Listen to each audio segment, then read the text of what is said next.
go beneath the second pyramid, not the first pyramid, the Great Pyramid, the second pyramid. That's the one in the middle of the three. And this is really, really interesting because this information comes from a modern radar satellite image that is known to be able to penetrate and show features beneath the Earth itself. In fact, similar technology is, for instance, being used by the US military to try and find the cave bunkers that are being used by Osama bin Laden in Afghanistan stroke Pakistan. They're using similar radar frequencies to be able to look under the Earth. Well, we have an image that was taken in 2007 that clearly shows that that the caves that we entered, you can see where they are actually on this map. You can see how far we got and everything. But you can then see that they continue on. They turn left, i.e. towards the east, and then gradually curve around and are lost from sight as they enter beneath the second pyramid. And the second pyramid in Roman times was believed to be the resting place of Hermes Trismegistus. He was the founder of ancient wisdom in Egypt, based originally upon the god of writing, the god of the Hall of Records, whose name was Thoth. So in other words, this was a later Roman, and recorded by Arab writers, the idea that the second pyramid was arguably more important than the first one. In fact, a lot has been written to suggest that the second pyramid may have even been built first and was actually constructed on the foundations of a much earlier building of some description. Maybe, some kind of square platform or something like this. Yeah. And I mean, in fact, I've written about this myself in earlier books. So somehow, suddenly, we come to a focus of the second pyramid, which is built at the highest point in the plateau, the most obvious place for any kind of monument that would be constructed in that area. And to know that the caves go directly beneath this strongly suggests that there was once another entrance that went from the area of the second pyramid into the caves themselves.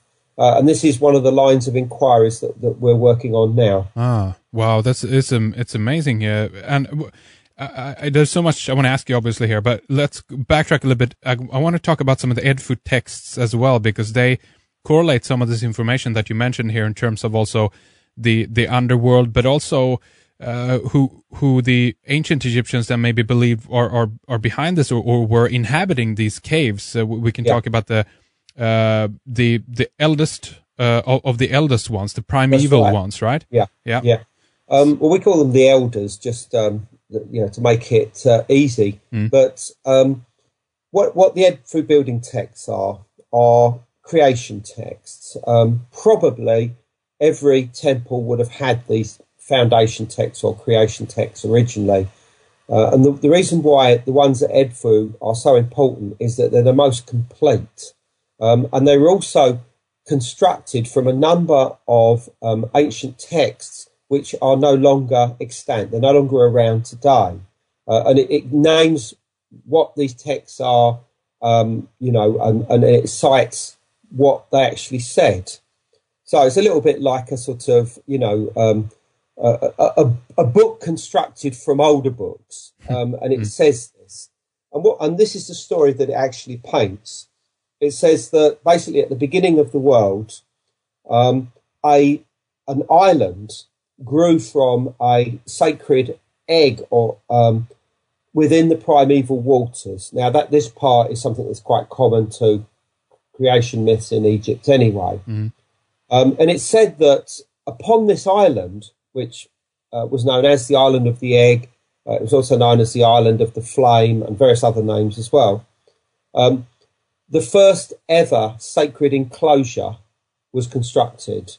The first ever building structure was placed upon it. And it became like a shrine to some kind of creator god that was originally a snake, but later transformed into a bird, seemingly a falcon. And it was said that this snake god was venerated here, and that he was responsible for creating, the world, and that there were divine beings that tended over this shrine. They became known as the primeval ones, the eldest ones, or the elders, as we like to call them, and that they remained here. But then suddenly something really bad happened. There was a period of darkness, and an enemy snake appeared in the sky. The waters rose up, reclaimed the island, which, by the way, seems to be a reference to an island within the Nile itself. Or certainly maybe a lake that's connected with the River Nile. And the people, the inhabitants of the island, and presumably thereabouts as well, these mythical beings, were all drowned. And thereafter, new beings came along that venerated the older ones now as ghosts. In other words, they were dead, right? And that they were now venerated as the honourable founders of this shrine, which was rebuilt. And then the first temple was constructed, and the measurements and the geometry of this first temple became the blueprint of all other temples in Egypt. This is the reason why this story is told.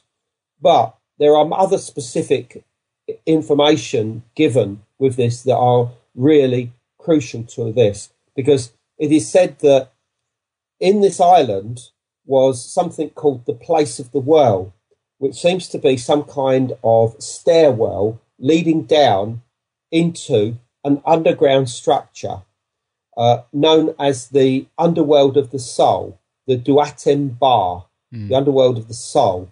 And of course, obviously, you've got the same word here, underworld, Duat, as is found in other ancient Egyptian funerary texts. And it's said that these elders would descend into the underworld of the soul, and they would use these relics or power objects, so in other words what we'd call sort of sacred objects or something like this, to carry out magical acts of creation in the outside world.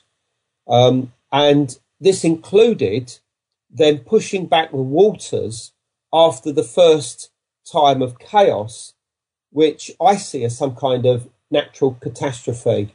And some of the Egyptian writers that have taken time to examine the Edfu building texts, of which there are hardly any, to be honest, but those that have suggest that this might be talking about some kind of natural catastrophe, involving the Nile, involving some kind of time frame before the rise of dynastic or pharaonic Egypt. Yeah. I think that these power objects were some kind of crystal, but the centre of this underworld of the soul was an object known as the Bennett, which is a word that means seed or embryo. Mm-hmm. And I think that this is identical to what I was referring to earlier on, which is this omphalos or lingam stone, this stone of creation.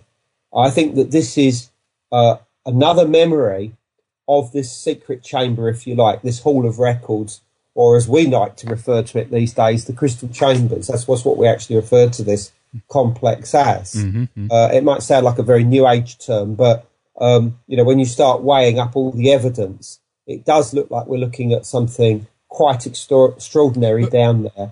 Could this be, again, the story seems to imply that they wanted to preserve some kind of teaching or knowledge from the antediluvian world, pre-catastrophe, and this might be one of the sites then where something of this nature were stored. And this could very well be in the form of a crystal optical technology, if you will, right?